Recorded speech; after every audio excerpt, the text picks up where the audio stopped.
தமிழகத்தில் இன்று ஒரே நாளில் 14 இடங்களில் 100 டிகிரி ஃபாரன்ஹீட்டை கடந்த வெப்பம் பதிவாகியுள்ளது.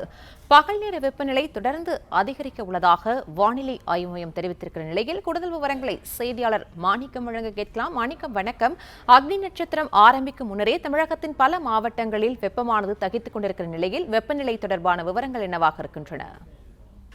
தமிழ்நாட்டில் தேர்தல் களத்தில் பிரச்சார சூடு தணிந்திருக்கக்கூடிய நேரத்தில் வெப்பத்தினுடைய சூடு அதிகரித்திருக்கிறது. தமிழகத்துல அடுத்து வரக்கூடிய நாட்கள்ல நமக்கு வெப்பம் இயல்பான வெப்பநிலையை விட 3 டிகிரி செல்சியஸிலும் அதிகரிப்பதற்கான வாய்ப்பு இருப்பதா வானிலை ஆய்வு குறிப்பிட்டிருக்கக்கூடிய சூழலில் இன்றைய தினம் தமிழ்நாட்டிலேயே அதிகபட்சமாக வேலூர் மாவட்டத்தில் 107.4 டிகிரி ஃபாரன்ஹீட் என்ற அளவுல வெப்பம் பதிவாகி இருக்கிறது. அது மட்டுமின்றி 14 இடங்கள்ல தமிழ்நாட்டில் வெப்பம் 100 டிகிரி ஃபாரன்ஹீட்டை கடந்து பதிவாகி இருப்பதாக வானிலை ஆய்வு தெரிவித்திருக்கிறாங்க.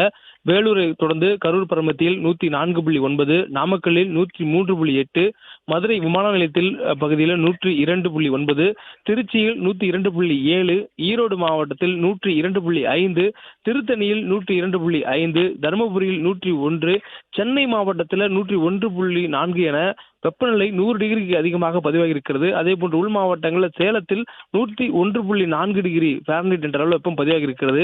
திருப்பத்தூர் மாவட்டத்தில் 101, அதே போன்று பாளையங்கோட்டிலும் 101 டிகிரி ஃபாரன்ஹீட் என்ற வெப்பம் பதிவாகி இருக்கிறது. கோயம்புத்தூர், மதுரை நகரம் ஆகிய பகுதிகளில் 100 டிகிரி ஃபாரன்ஹீட் என்ற வெப்பம் பதிவாகி இருக்கிறது. தொடர்ந்து அடுத்த வரக்கூடிய நாட்களிலும் வெப்பம் அதிகரிப்பதற்கான வாய்ப்புகளே இருப்பதாக சொல்லப்பட்டிருக்கிறது.